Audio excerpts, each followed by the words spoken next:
Este es El Mundo del Derecho y el Derecho en el Mundo, un programa de análisis, comentarios y discusiones sobre temas de actualidad tratados desde una perspectiva jurídica. Y ahora con ustedes, el doctor Carlos Gabuardi. Bienvenidos a su programa El Mundo del Derecho y el Derecho en el Mundo. Con franqueza, debo decir que los problemas entre las personas y los negocios son una situación común.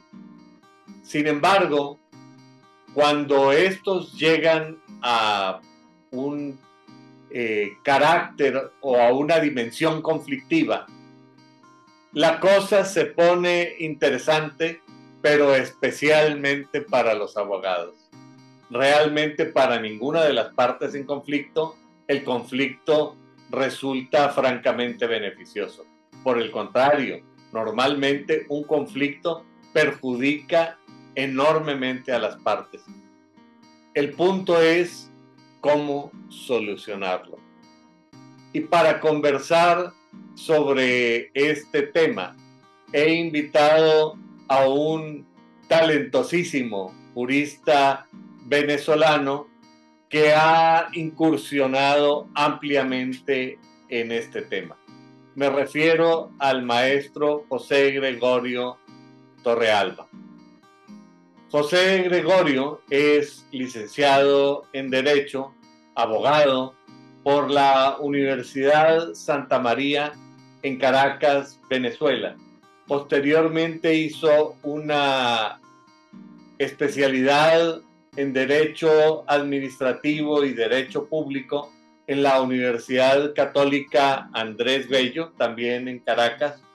Posteriormente hizo una maestría en Derecho, un LLM, en el King's College de Londres y una diplomatura en Práctica Internacional de la Libre Competencia en el College of Law, the College of Law of the International Bar Association, también allá en el Reino Unido. Sin cansarse en este tema de estudiar, José Gregorio actualmente está realizando un doctorado en el tema de la contratación pública y el derecho internacional de inversiones, también allá en el King's College en Londres, en Inglaterra. Bueno, diría uno, José Gregorio es un académico de tiempo completo, sin embargo esto sería falsear la realidad.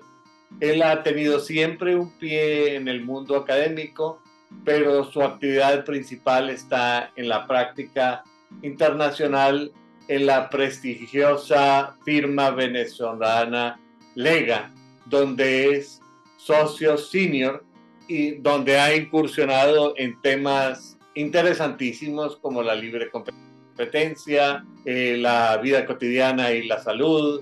Ha incursionado en temas como el derecho de la energía y naturalmente el litigio internacional en las modalidades que él nos va a conversar. José Gregorio, muchas gracias por aceptar la invitación. Esta cita la habíamos estado postergando desde hace un tiempo, pero no hay fiesta que no se llegue ni fecha que no se cumpla.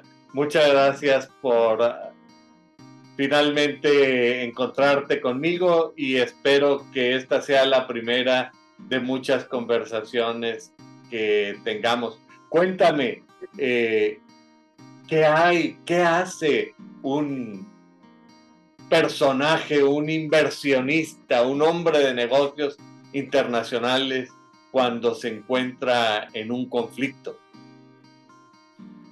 Bueno, Carlos, primero que nada, muchísimas gracias por esa tan generosa presentación que te has hecho, ¿no? Uno a veces se queda sin palabras ante esos comentarios y no tengo sino que agradecerte realmente. Mira, a ver, ¿qué hace un hombre de negocios? ¿Qué hace un inversionista ante un conflicto que tenga que ver con sus negocios? Yo siempre digo, mira, la primera reacción en cualquier conflicto siempre ha sido acudir a los medios alternos de solución de conflictos, porque cuando tú eres un niño, desde que eres niño, desde que todos somos niños, el primer problema que se nos presente siempre vamos a tratar de negociar con la otra parte alguna solución o vamos a buscar un tercero. Cuando eres un niño buscas a alguno de tus padres. Cuando probablemente estés en la escuela, pues buscas algún profesor. Bueno, esos son medios alternos de solución de conflictos a pequeña escala. Pero a nivel ya de negocios, todo esto tiene ya una estructura muy, muy distinta y muy avanzada, por supuesto. Cuando hablamos de los medios alternos de solución de conflictos, hoy en día, por ejemplo, sin duda alguna, la negociación es el primer escalón, ¿no? Que todo hombre de negocios, todo inversionista debería agotar con la otra parte, con quien tenga ese conflicto. Pero además hay otros, ¿no? Tenemos, por ejemplo, la mediación, que desde que fue suscrita la Convención de Singapur, pues ha venido tomando mucho auge. Por supuesto, es un medio muchísimo más económico y podría decirse mucho más rápido que otros que pudieran presentarse. Hay mediaciones que pueden durar un día o menos. Y con eso pues puedes solucionar, con un buen mediador puedes solucionar un problema muy complejo. Pero ya cuando estas cosas no son suficientes y lamentablemente las partes en muchísimas ocasiones no pueden llegar a acuerdos para dirimir esas disputas, esas controversias que se presentan, pues bueno, siempre está la opción de irse a métodos más contenciosos, ¿no? Por supuesto, el litigio ante los tribunales ordinarios de los estados y el arbitraje, pues bueno, es una de las opciones válidas y que hoy en día yo creo que en nuestra región, en Latinoamérica, ha tenido un crecimiento exponencial en las últimas décadas. No solamente el arbitraje desde el punto de vista comercial, que es ese problema que se presenta porque se incumple un contrato, porque una parte deja de pagar o envía productos que no cumplen con la calidad que se estaba buscando, o cosas por el estilo, ¿no? Una construcción que termina siendo fuente también de disputas porque probablemente se hicieron obras adicionales que el empleador, el dueño de la obra no quiere reconocer. Hay muchas variedades que puedan presentarse ahí. Esos son ejemplos de arbitrajes comerciales. Hay otros que, como veníamos conversando hace rato, pues ya se trata de arbitraje de inversión, que es un tipo distinto de arbitraje por la materia que se trata. El procedimiento podemos decir que es el mismo, es prácticamente igual, ¿no? Es bastante estandarizado, con algunas características especiales. La diferencia es que el arbitraje de inversión, también conocido como arbitraje de tratados bilaterales de inversión, pues ahí lo que se trata son de derechos que se consagran en estos tratados a favor de los inversionistas. Y entonces las disputas pueden ser de diversa naturaleza, pueden ser sencillamente que una persona o una empresa invirtió en algún país que no es el suyo, para comprar una fábrica o para cumplir un contrato con el gobierno de ese país. O bueno, muchas alternativas que pueden darse ahí, incluso derechos de propiedad intelectual, derechos de crédito, hay muchas operaciones, transacciones que podrían calificar como inversión.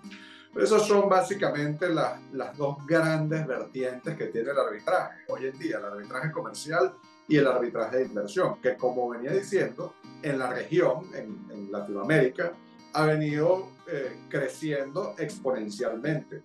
Hace algunas décadas atrás, el arbitraje era prácticamente inexistente. Estamos hablando que el desarrollo del arbitraje latinoamericano no tiene probablemente más de 50 años, hablando en términos de número de casos. Claro. Probablemente me esté yendo muy atrás, porque son desarrollos muy recientes. La Cámara de Comercio Internacional ha hecho un grandísimo esfuerzo por desarrollar el arbitraje, pero no solamente eso, hay también centros de arbitraje nacionales. Y muchas veces la gente tiende a confundir los centros de arbitraje con los propios tribunales arbitrales. Y eso hay que tenerlo muy claro, ¿no? Los centros de arbitraje son instituciones que prestan un servicio secretarial, logístico, a los tribunales arbitrales, que son los que efectivamente dirimen esas disputas, ¿no? Los centros de arbitraje presentan este servicio de secretaría, de coordinación, de archivo eventualmente, pero además la regla. Sin embargo, a mí me parece que en lo que estás comentando has hecho una nota que vale la pena en la que vale la pena que nos detengamos un momento. Me refiero el concepto de los medios alternos de resolución de controversia, que parece que con mucho esfuerzo los seres humanos, como tú lo has mencionado, hemos descubierto el agua hervida. Así es que llegamos a la etapa en que implementamos el sentido común para resolver nuestros conflictos. Pero además de las cosas que tú estás diciendo, si tú me lo permites, me gustaría que ampliaras un poco más sobre esto a partir de tu experiencia. Me parece que los medios alternativos a la función jurisdiccional, me refiero, los medios alternativos para la resolución de conflictos permiten también que cuando se detecta oportunamente un conflicto se pueda solucionar, digamos, a través de herramientas institucionalizadas sin necesidad de que un problema escale a la dimensión de bomba atómica.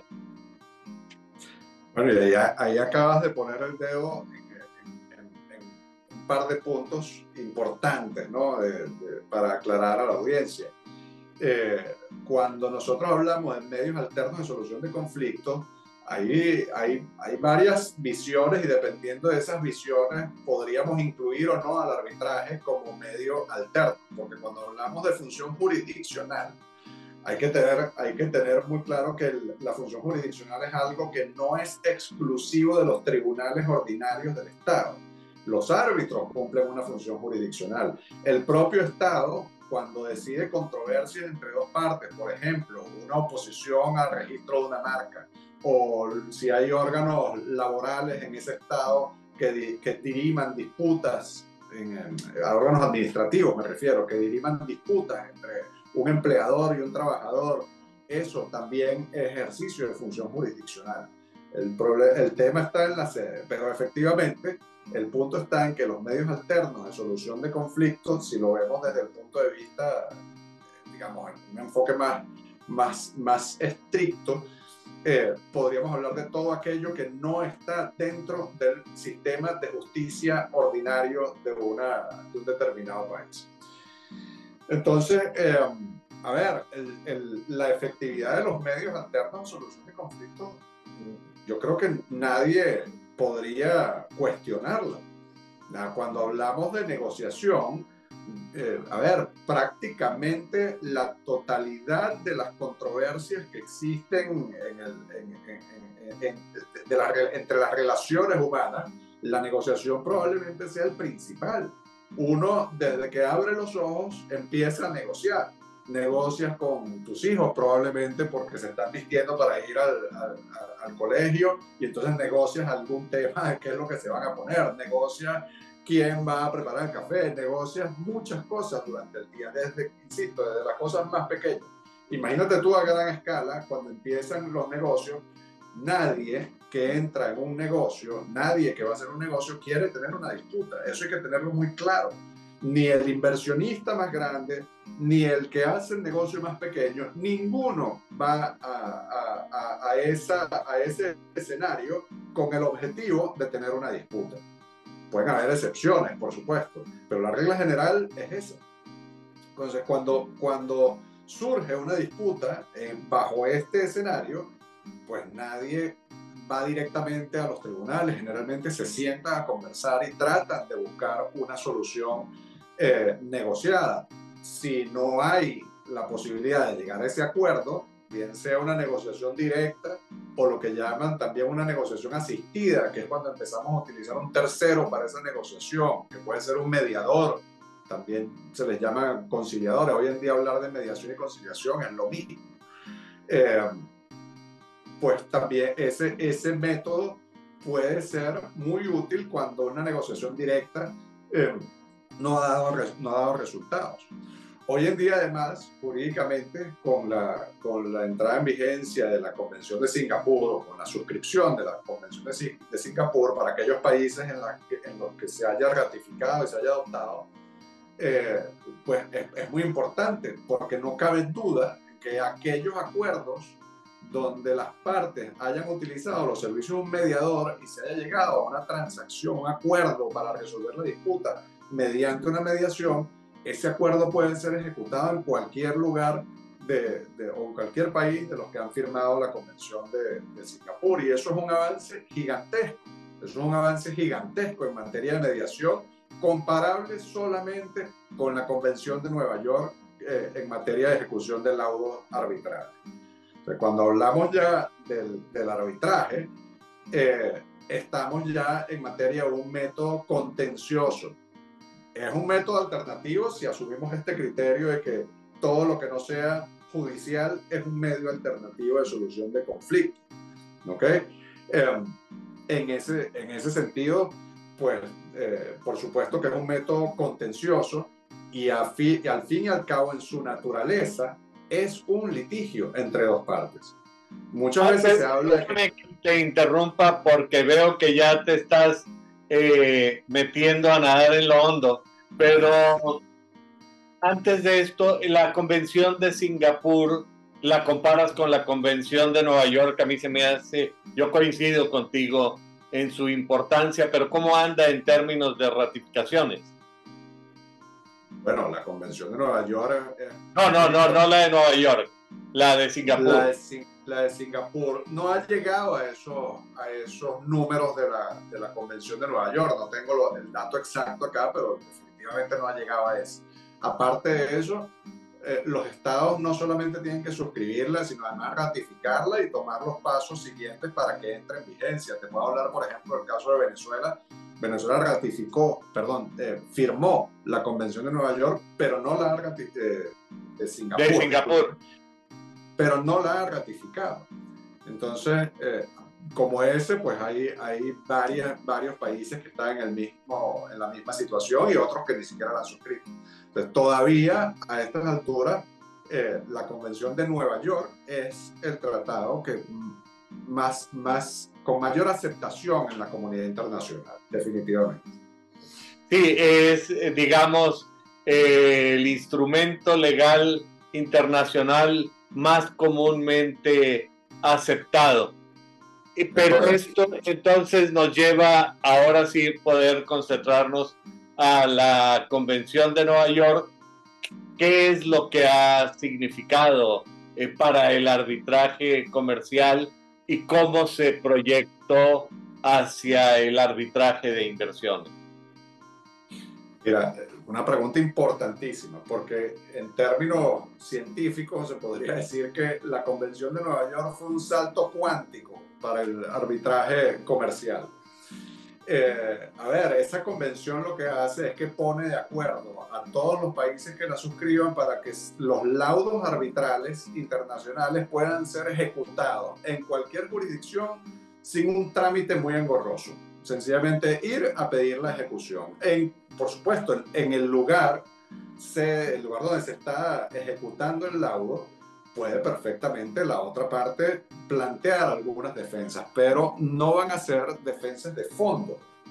No van a ser defensas de fondo, y eso es Eso es sumamente importante. Vino esa convención a crear una uniformidad en cuanto a la manera en que se van a ejecutar los laudos arbitrales. Cuando hablamos de la influencia de la Convención de Nueva York en el arbitraje de inversiones, ya estamos entrando en un terreno un poco distinto, ¿no? ¿Por qué? Porque puede tener vertientes, ¿ok? Obviamente, la facilidad que da la Convención de Nueva York para la ejecución de los laudos arbitrales pudo haber sido o no, la verdad es que no tengo esa información, pero no me extrañaría que haya sido inspiración para los redactores de la Convención de Washington, que es la convención que crea el Centro Internacional para el Arreglo de Disputas Relativas a Inversiones, para incluir en esa convención también un mecanismo directo de ejecución de los laudos de inversión. Eso podría ser, por un lado, una influencia que pudo haber tenido la Convención de Nueva York, pero es que... no, yo te puedo asegurar que así fue. Claro, en materia de arbitrajes de inversión como tal, la Convención de Nueva York también es aplicable directamente, porque muchos de estos arbitrajes no son llevados a cabo ante el CIADI, ante este Centro Internacional del Arreglo de Disputas Relacionadas con Inversiones, sino bajo otras reglas. Los tratados bilaterales de inversión prevén la posibilidad de ir, por ejemplo, al arbitraje bajo las reglas UNCITRAL, e incluso bajo otras reglas como la Cámara de Comercio Internacional o la Cámara o el Instituto de Arbitraje de Estocolmo. En esos casos, donde la Convención de Washington no es aplicable, aplica la Convención de Nueva York en toda su amplitud, ¿ok? Con todos sus efectos. ¿Por qué? Porque es la convención que va a regular la ejecución de esos laudos arbitrales. Oye, José Gregorio, a mí me da la impresión, ahorita conversábamos de que en cierta manera se ha rescatado el sentido común para el derecho y para la solución de controversias, pero también me da la impresión de que el mundo del arbitraje ha rescatado los sistemas de los consulados comerciales medievales, aunque ahora el sistema les ha puesto esteroides, con la posibilidad de ejecutar esos laudos. Cuéntame, ¿cómo ha desarrollado esto en la práctica? Porque tú me estás hablando de cómo se empezó a desarrollar esto, cómo el arbitraje comercial sirve de base para la creación del CIADI en materia de ejecución de sus laudos. Estructuralmente el sistema también es muy parecido a lo que tiene la Cámara Internacional de Comercio, y luego hay un segundo paso en el que va más allá del CIADI con los tratados bilaterales de inversiones. Sin embargo, me estás hablando del desarrollo estructural, de cómo ha ido evolucionando intelectualmente en la práctica que ha ocurrido. Mira, está muy bien tu distinción, porque cuando uno va a los papeles, al papel, lees los instrumentos legales, los tratados internacionales, etcétera, pues todo parece estar muy bien engranado. Y yo diría que el mecanismo está muy bien pensado. En la práctica, el tema ha tenido sus inconvenientes, ¿ok? Ha tenido casos donde la ejecución de estos laudos ha sido complicada. Hay particularmente 3 estados que han puesto el arbitraje de inversión contra las cuerdas. Yo diría que Argentina es uno, mi país, Venezuela, y el otro hoy en día España, ¿ok? ¿ok? ¿Y por qué? Bueno, diversas dificultades que se han presentado en la práctica. En Argentina, por ejemplo, los laudos arbitrales que tuvieron lugar a raíz de aquella crisis tan grave que tuvo ese país, pues lamentablemente en su mayoría no pudieron ser ejecutados forzosamente. Incluso creo que todavía hay laudos de estos sin haber sido pagados por el gobierno argentino. En el caso venezolano, pues creo que es noticia pública la cantidad de procedimientos judiciales que existen hoy en día en los Estados Unidos para poder ejecutar los laudos arbitrales de inversión en contra de mi país. Y se ejecutan, y ahí entramos en otros temas mucho más complejos, porque se están ejecutando sobre activos que formalmente no pertenecen a la República, sino que pertenecen a empresas del Estado, bajo teorías muy, muy complejas, como es la teoría de... Ahí es donde entra el administrativista Torrealba. Bueno, es lo que te digo, ahí entran teorías mucho más complejas, que son la teoría del alter ego, por ejemplo, que trata de igualar las empresas del Estado con la República. En otros países esa teoría no se asume como se ha asumido en Estados Unidos. Hay otros países que aplican generalmente la teoría del levantamiento del velo corporativo, y entonces ahí las premisas para que eso pueda suceder, eso es ejecutar un laudo contra la República sobre activos que no le pertenecen a la República, es más complejo, los estándares son distintos. Entonces, en la práctica, eso ha sido así. Ahora, si comparamos o si establecemos una medición en cuanto a cuántos han sido esos laudos y cuántos han sido los laudos que se han pagado voluntariamente, pues los laudos que se han pagado voluntariamente son mayoría, definitivamente. Y esto aquí es muy importante porque, sobre todo cuando hablamos de laudos emanados de tribunales arbitrales constituidos bajo las reglas del CIADI, bajo la Convención CIADI, estamos hablando de responsabilidad internacional de los estados también por el cumplimiento de ese tratado internacional que es la Convención de Washington, la Convención CIADI. Entonces sí, efectivamente, en la práctica han habido problemas, pero estadísticamente, yo diría, si contamos por número de casos, probablemente, o lo más seguro es que el cumplimiento voluntario de esos laudos ha sido la norma. Pero también mencionaste a España entre los países que han tenido problemas prácticos. Sí, España tuvo una ola de arbitraje de inversión en materia de energías renovables, por ciertas regulaciones que tomaron allá. Perdió varios de estos arbitrajes y actualmente se encuentra sometida a procedimientos de ejecución en el Reino Unido, en Australia, en otros países, donde se han ejecutado, incluso se han dictado medidas cautelares sobre activos que pertenecen por ejemplo, al Instituto Cervantes u otras entidades, ¿no?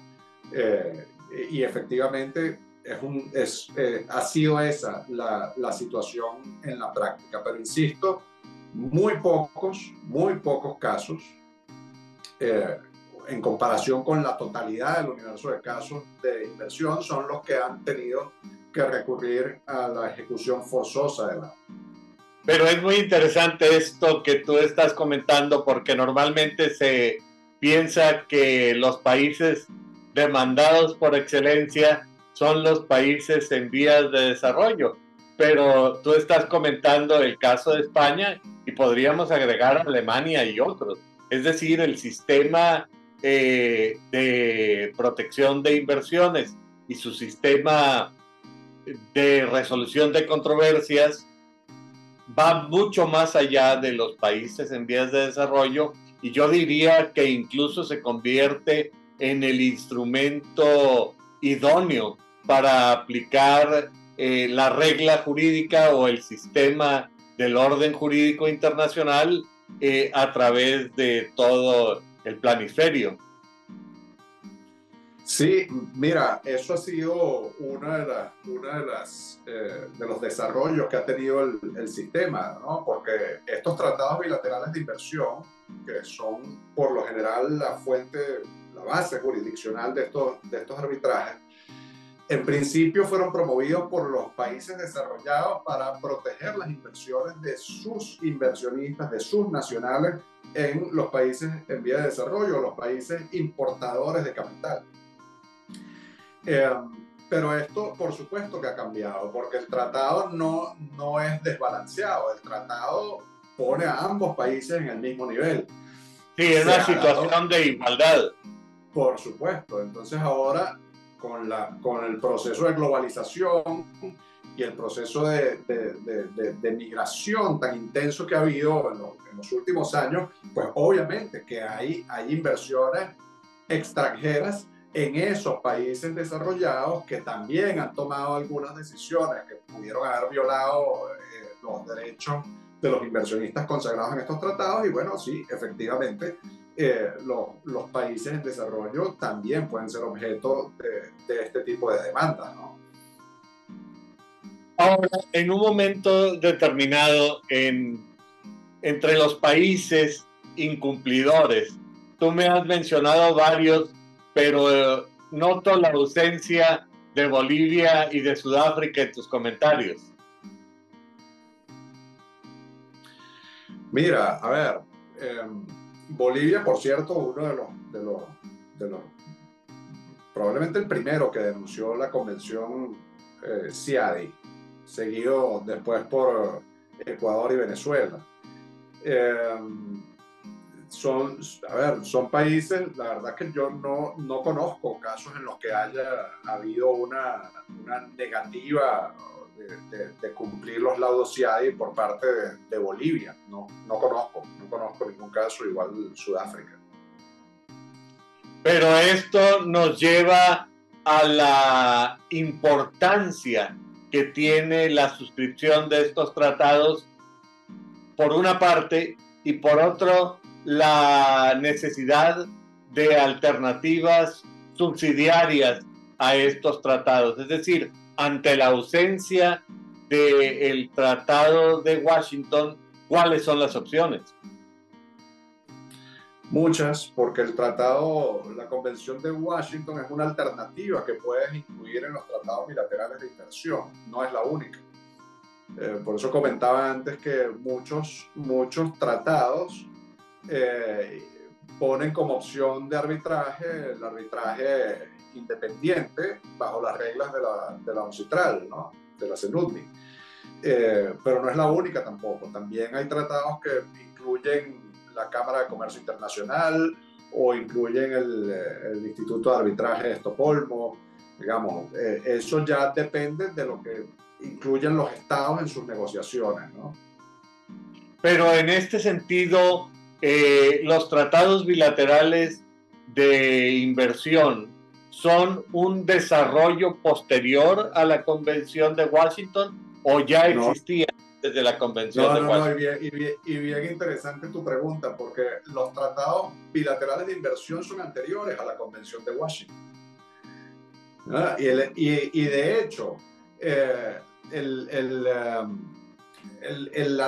esos tratados bilaterales de inversión comenzaron por allá en 1959.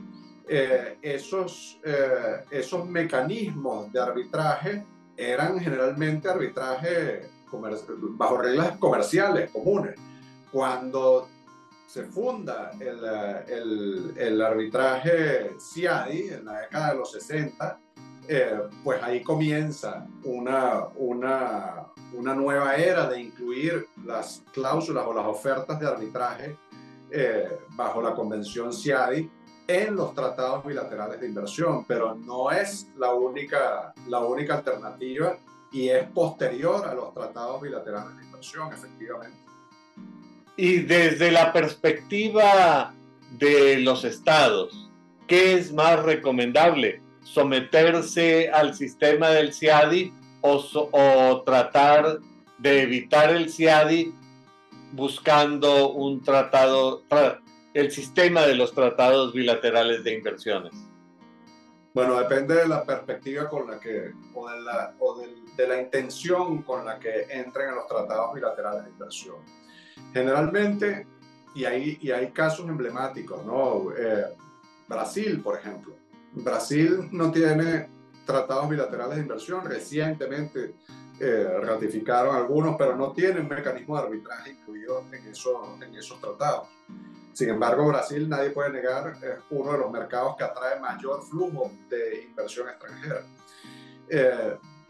Para otros estados probablemente sea importante dar una buena señal a los inversionistas de que sus inversiones estarán protegidas, entonces entran en los tratados bilaterales de inversión, y si además quieren dar una señal aún mejor, pues ratifican la convención CIADI y la incluyen en sus tratados. Pero la pertenencia o no al CIADI, y eso ahí, digamos, es demostrable perfectamente, la pertenencia o no al CIADI no es necesariamente un factor que va a determinar el flujo de inversión extranjera a un país. Si tú me preguntas a mí cuál es ese factor, mi respuesta sería, es el respeto al Estado de Derecho. Y eso, el mejor caso, como lo decía, es Brasil, que aun cuando no aparece en los rankings de respeto al Estado de Derecho en los puestos más altos, no tiene un lugar muy bajo, tiene un lugar bastante aceptable. Y eso es algo importantísimo, importantísimo. El respeto al Estado de Derecho es lo fundamental para atraer inversión extranjera. ¿Qué le conviene o qué no le conviene a un Estado? Como lo acabo de decir, cómo está su nivel de independencia judicial, cómo está su nivel de calidad de sus jueces. Eso es lo principal, eso es lo principal. Después de ahí empiece a evaluar otros mecanismos que puedan mejorar ese respeto o que puedan dar garantías de ese respeto al Estado de Derecho, como son, por supuesto, los tratados bilaterales de inversión. Es definitivamente una garantía para los inversionistas. Y adicionalmente, si quieres facilitar y dar una señal mayor de desprendimiento en cuanto a que el Estado está dispuesto a someterse a las reglas de juego, pues vaya al CIADI, incluya o suscriba la Convención CIADI como Estado y perfectamente haga la parte de su ordenamiento jurídico.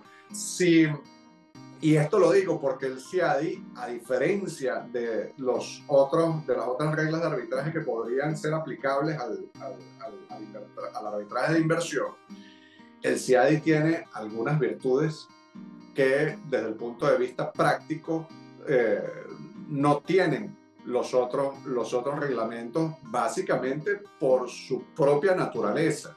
¿Okay? El CIADI está constituido específicamente para conocer disputas de inversión, que son disputas entre un inversionista, un ente privado, un ciudadano, una empresa, y un Estado, un gobierno. Y en base a eso tiene características muy, muy interesantes para... diría yo. Claro, tiene características muy interesantes para mantener la independencia del arbitraje. Como por ejemplo, si usted o el Estado quiere impugnar el laudo arbitral que dictó un tribunal CIADI, pues usted tendrá que someterse a un mecanismo interno del CIADI, como son los comités ad hoc, los comités de anulación, que se constituyen para el caso en particular. Si por el contrario ese laudo arbitral que usted quiere impugnar es un laudo arbitral que deriva de otras reglas de arbitraje, como puede ser ICC, como puede ser un CITRAL, entonces usted tendrá que ir a los tribunales ordinarios del Estado sede de ese arbitraje, que hayan determinado las partes o que haya determinado el tribunal arbitral en su momento. Y es ahí donde se podrá impugnar el laudo arbitral. Son cosas distintas, ¿ok? Y que ofrecen ventajas distintas. Y en materia de ejecución, pues bueno, la Convención CIADI establece que el laudo arbitral va a ser ejecutado como si fuera una sentencia dictada por un tribunal ordinario del Estado donde se pide la ejecución. Es decir, no hay que pedir ningún tipo de reconocimiento, hay directamente que ir al órgano competente judicial y pedir la ejecución conforme, por supuesto, a las leyes de ese estado donde se está pidiendo la ejecución.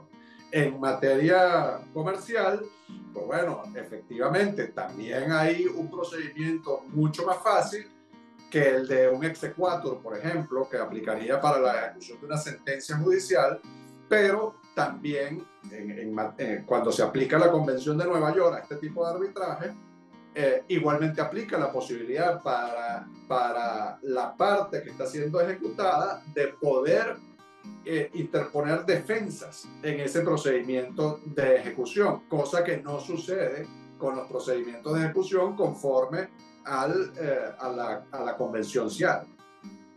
Claro, a mí me parece que esto que tú tratas es interesantísimo y en el proceso de lo que estaba refiriendo, me parece que tocaste un nervio muy importante que es el concepto del Estado de Derecho y junto al concepto del Estado de Derecho, la importancia de la seguridad jurídica.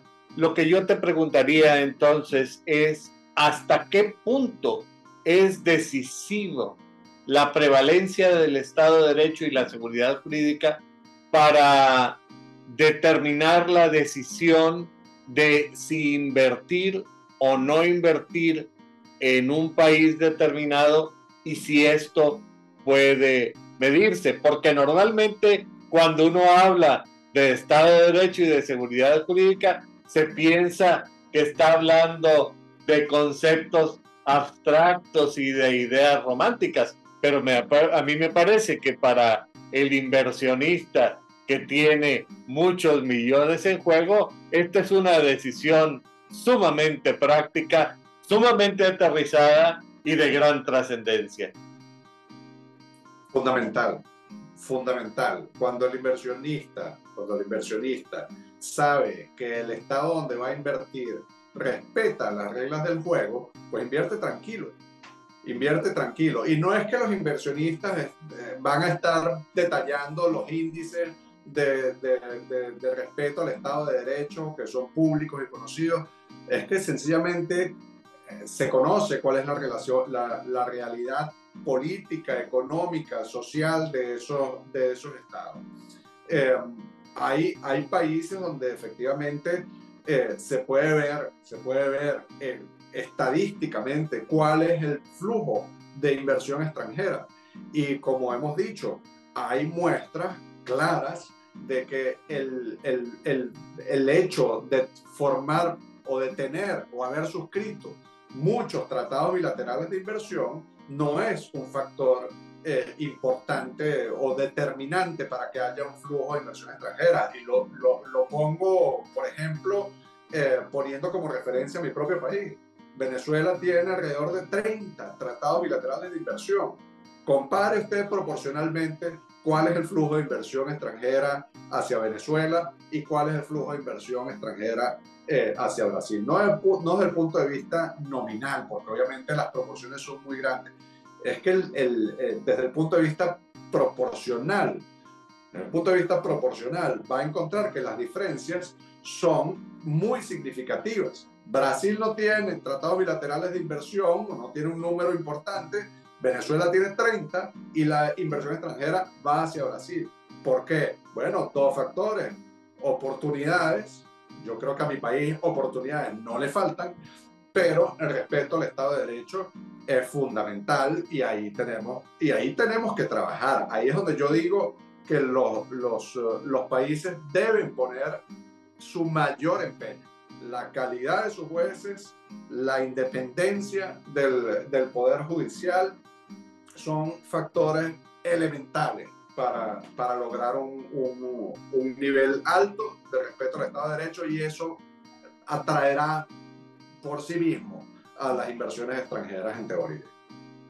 Sí, yo creo que esto es un tema muy importante y donde a mí me da la impresión de que hay que comunicarle este sentimiento y la importancia de esta materia al ciudadano común, que normalmente me da la impresión de que ve estos temas como muy alejados de su realidad, como con franqueza ve muy alejados de la realidad los millones que se pagan en realidad con sus propios impuestos. Me refiero a los millones que se pagan como indemnizaciones por incumplimiento. Ahora, uno de los temas sobre los que tú y yo conversamos en alguna ocasión es que en la práctica también se convierte en una situación en la que el inversionista internacional llega a tener mejores derechos que el inversionista doméstico, en cuanto que la razón por la que se recurre a los tribunales internacionales de arbitraje es por una de las razones es por una desconfianza sustancial en el sistema de justicia jurisdiccional del propio país. Y entonces resulta que los inversionistas internacionales sí pueden recurrir a estos medios alternos, pero los inversionistas nacionales no, aunque se vean tan afectados como los internacionales.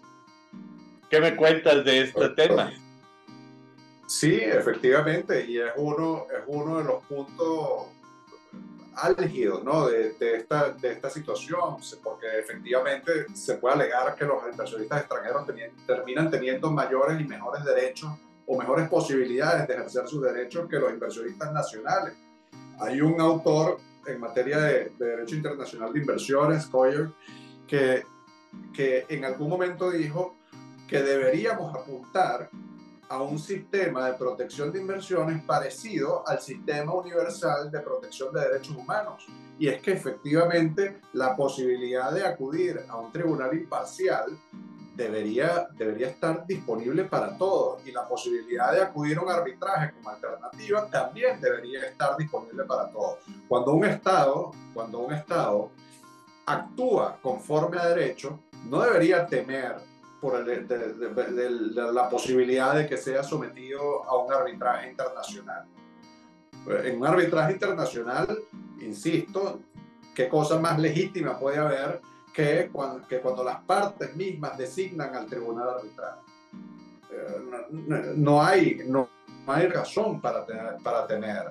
Los que temen de eso son tribunales que lamentablemente hoy en día controlan de alguna manera excesiva a los propios tribunales ordinarios en sus jurisdicciones. Entonces podrás ver situaciones muy graves en las que probablemente un inversionista nacional que haya sido expropiado o que haya sido objeto de alguna decisión gubernamental, que si hubiera sido inversionista extranjero podría haberla reclamado a nivel internacional, pues estos inversionistas nacionales van a tener que litigar en las jurisdicciones nacionales. Y hay países donde eso puede no representar un gran problema, porque pueden tener una justicia imparcial y eficiente, ¿okay? Pero hay otros donde no, y generalmente donde se toman esas decisiones que violan los derechos de los inversionistas son estados donde el respeto al Estado de Derecho está en niveles bajos, y hay que ser muy honesto y muy claro y muy franco con eso.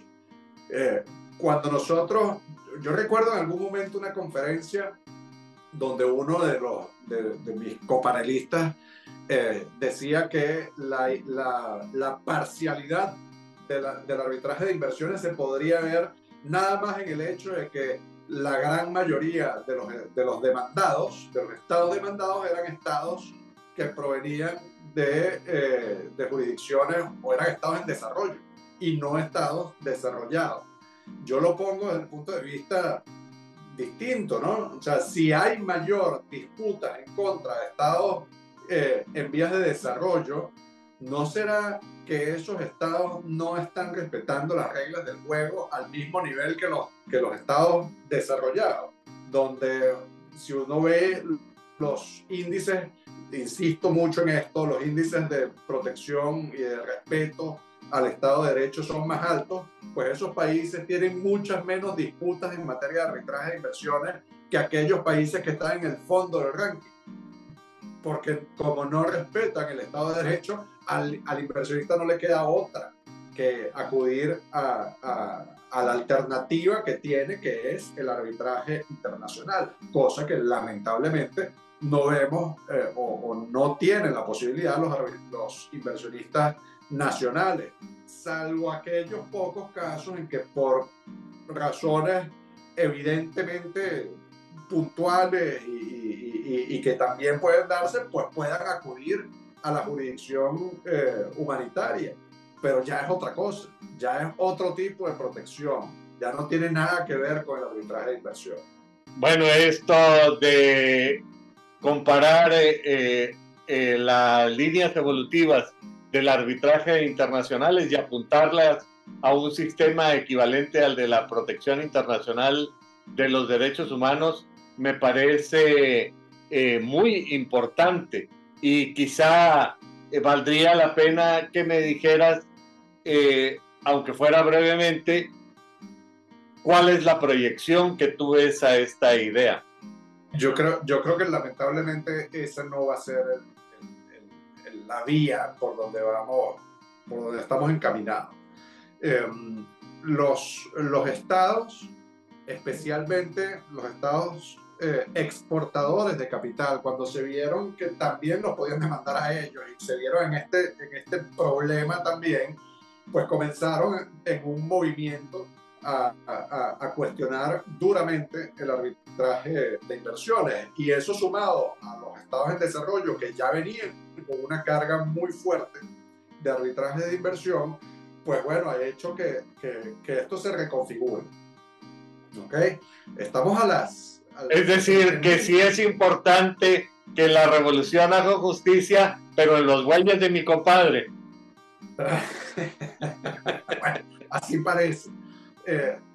Y ojo, yo creo que todo aquel que haya estudiado derecho constitucional, derecho administrativo, tiene que valorar el arbitraje de inversión, el derecho internacional de inversiones y el arbitraje de inversiones como lo que es una manifestación de libertad, es un avance para los derechos del ciudadano, el tener la posibilidad de tener una disputa en frente de un tribunal internacional realmente independiente, porque incluso en aquellas jurisdicciones donde la judicatura, donde los jueces son realmente independientes, siempre, y eso era una de las razones por las cuales surgió este sistema, siempre habrá alguna razón por la que el juez sienta que no deba condenar a su propio Estado en términos muy grandes o que puedan perjudicar al gobierno.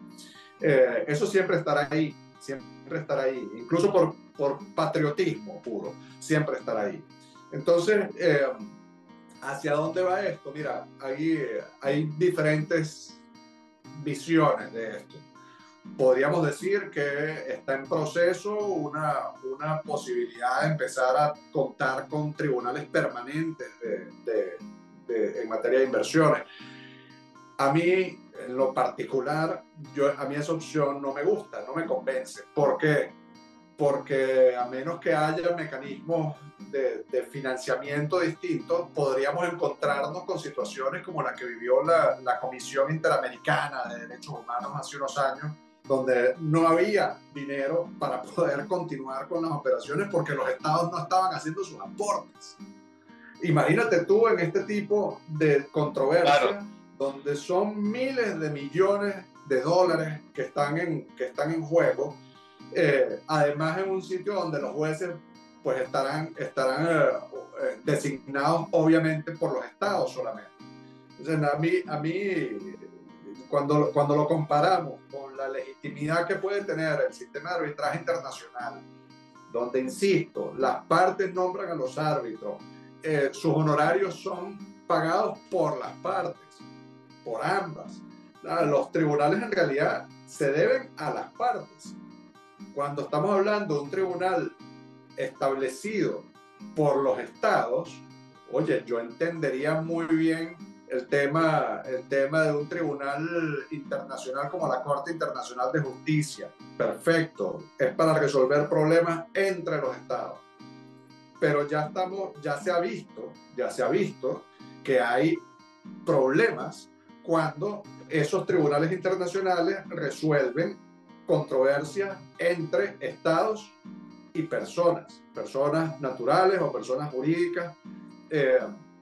Se convierte en algo mucho más complejo, ¿okay? Por los pesos políticos que pueden haber ahí.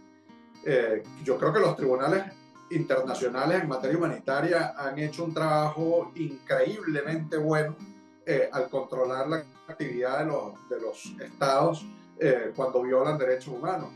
Pero insisto, hay problemas como ese que acabamos de mencionar de la Comisión Interamericana de Derechos Humanos, que se vio en grave situación financiera porque los estados no hacían los aportes, y no hacen los aportes porque es molesto tener a alguien tratando de decirte que estás violentando o acusándote que estás violentando derechos humanos. Bueno, en estos casos, en materia de inversiones, el tema puede ser aún peor, porque estamos hablando de cantidades de dinero importantes. La otra vertiente por donde podría desarrollarse este asunto es que todo termine por encauzarse hacia el arbitraje contractual, digamos, que los tratados bilaterales de inversión queden de lado y los estados y los inversionistas pacten sus términos de arbitraje en los propios contratos, que eso es algo que también se está dando actualmente.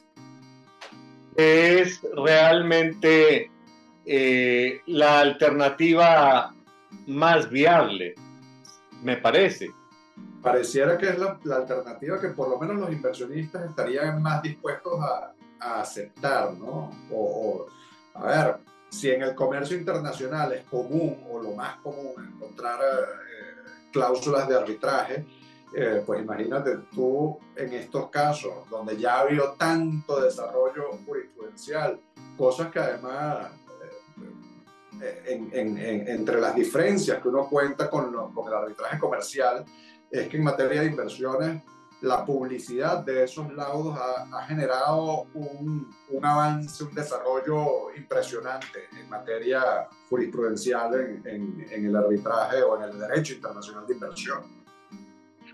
José Gregorio, además de toda esta cuestión práctica donde hay temas que se nos han ido quedando en el camino y sobre los que naturalmente habría que conversar, yo tengo que reconocer que Venezuela es un país de grandes juristas y tú te encuentras en la línea de esos grandes intelectuales y debo reconocer que tú además fuiste presidente de la Asociación Venezolana de Arbitraje. Cuéntame de los desarrollos intelectuales y académicos que Venezuela sigue avanzando, porque las cosas no se han parado en Venezuela, los desarrollos que Venezuela y los venezolanos siguen avanzando en esta materia, porque si tuviéramos que decir de todas las materias, no acabamos nunca el programa. Claro. Mira, la verdad es que yo creo que, y te agradezco de nuevo la deferencia que tienes hacia mí, yo considero que la comunidad arbitral venezolana, si nos vamos a restringir solamente hacia ese campo, porque te podría decir que en Venezuela, a pesar de la situación que vivimos en cuanto al Estado de Derecho y al sistema de justicia, en Venezuela hoy en día se publican muchísimo más que en cualquier momento de su historia. Tenemos cualquier cantidad de revistas jurídicas que actualmente se están publicando y las redes sociales y los mecanismos por esta vía, por ejemplo, YouTube, etcétera, han sido de una gran ayuda para poder expandir el conocimiento jurídico venezolano, la crítica a la situación actual en materia de derecho, ¿no? En materia arbitral, la Asociación Venezolana de Arbitraje, que tuve que me dieron el honor de presidirla, ha hecho un trabajo fantástico, está cumpliendo 10 años actualmente. Y la Asociación Venezolana de Arbitraje ha servido para que los venezolanos tengan una plataforma propia para poder publicar y desarrollar el conocimiento en materia de arbitraje. Tenemos ya este año, el año que viene se celebrará el 10º Congreso anual de la ABA.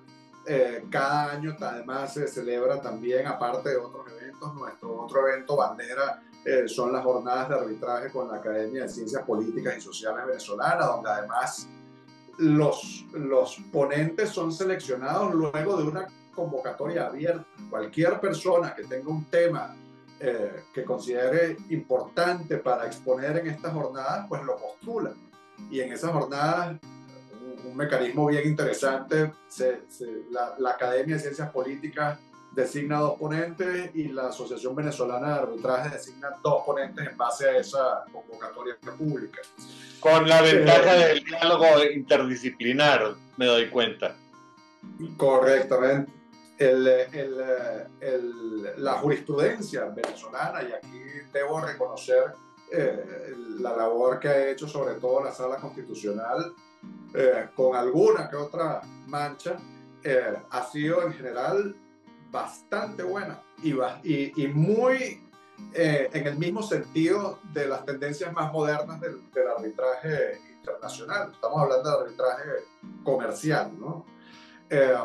Por supuesto, bueno, siempre lamentablemente hay situaciones donde se pudiera mejorar, donde hay oportunidades de mejora, pero yo te diría que en general estamos bastante bien.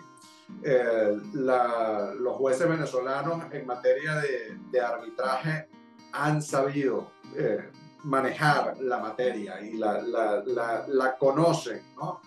Creo que no nos podemos quejar desde ese punto de vista. Los centros de arbitraje en Venezuela son centros de arbitraje, la verdad es que con un nivel muy alto. Todo el que haya tenido un arbitraje en centros fuera de Venezuela, pues podrá compararlos y la conclusión será la misma. El servicio que prestan esos centros de arbitraje en Venezuela está a la altura de cualquier otro, más bien sea a nivel logístico en cuanto a salas de audiencia, etcétera, o a nivel de uso tecnológico. Hoy en día en Venezuela los arbitrajes se pueden llevar virtualmente sin ningún tipo de problema, como sucede en la mayoría de las jurisdicciones del mundo. Así que yo creo que la comunidad arbitral venezolana ha avanzado muchísimo. Nuestros congresos han en su mejor momento había venido creciendo la asistencia a los congresos. Antes de la pandemia llegamos a tener hasta 500 inscritos en ese congreso, lo que habla muy bien porque está a nivel de cualquier otro evento de este tipo en otras jurisdicciones. Recientemente retomamos la presencialidad en el último congreso y la inscripción también fue muy alta, contando en que entre híbridos y presenciales en la sala habían unas 200 personas, lo que también es un número importante, siendo este el primer congreso que se hace presencial después de la pandemia. Hemos evolucionado a hacer la semana del arbitraje de la ABA. Básicamente tú tienes un evento diario durante esa semana. Entonces, mira, el arbitraje en Venezuela yo creo que está en vías de desarrollarse en un nivel muy alto. Ya actualmente tiene muy buenos exponentes en la materia. Tenemos árbitros internacionales muy reconocidos. Tenemos profesores en diversas universidades del mundo. Tenemos practicantes venezolanos que están en las firmas más grandes del mundo involucrados en casos importantísimos y son muchachos, generalmente, y digo muchachos porque son generalmente jóvenes que iniciaron carrera en el arbitraje internacional y son exponentes fantásticos de lo que es los profesionales o la educación legal venezolana. Entonces, sí, yo creo que podemos estar en Venezuela bastante orgullosos de lo que ha sido el desarrollo del arbitraje en nuestro país. Además de que esto permite que los juristas, en este caso venezolanos, se proyecten en una dimensión global en donde los asuntos no necesariamente tienen que involucrar directamente a Venezuela. Es correcto, es correcto. Eso es una de las grandes ventajas que tiene el arbitraje, ¿no? Al ser una materia internacional, pues la verdad es que no necesariamente tienes que estar vinculado con tu propio país. Tú tienes la capacidad como profesional de actuar en casos donde probablemente tu país donde te educaste, donde te formaste como abogado, no tenga nada que ver en ese caso. Y bueno, y ya ahí son otras consideraciones que hay que tomar en cuenta, ¿no?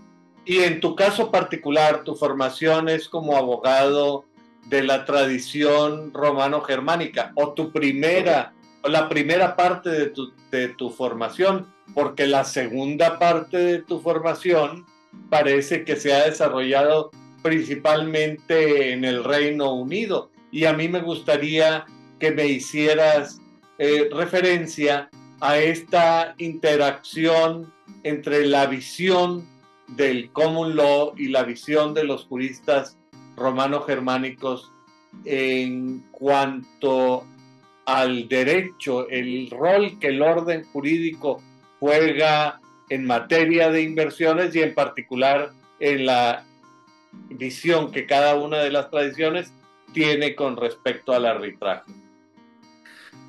Mira, eso es una pregunta bien interesante. Yo como tú bien dices, yo soy abogado venezolano formado en el sistema de derecho civil continental, pero también he tenido estudios, soy también abogado acá en Inglaterra, he tenido estudios de posgrado, sobre todo en temas de derecho internacional, ¿no? Que es donde las universidades del Reino Unido la verdad es que destacan, ¿no? Yo te diría que el common law ha tenido una influencia determinante en el arbitraje internacional. Cuando tú analizas lo que es el procedimiento del arbitraje y la manera, la práctica como se ha llevado a cabo, te vas a dar cuenta de inmediato que el patrón es un patrón mucho más similar a los países del common law que a los países de derecho civil. Incluso en temas probatorios, por ejemplo, es harto conocido que la práctica es mucho más similar a lo que están acostumbrados a hacer los tribunales en los países de common law, a lo que nosotros mismos estamos acostumbrados en los países de derecho civil.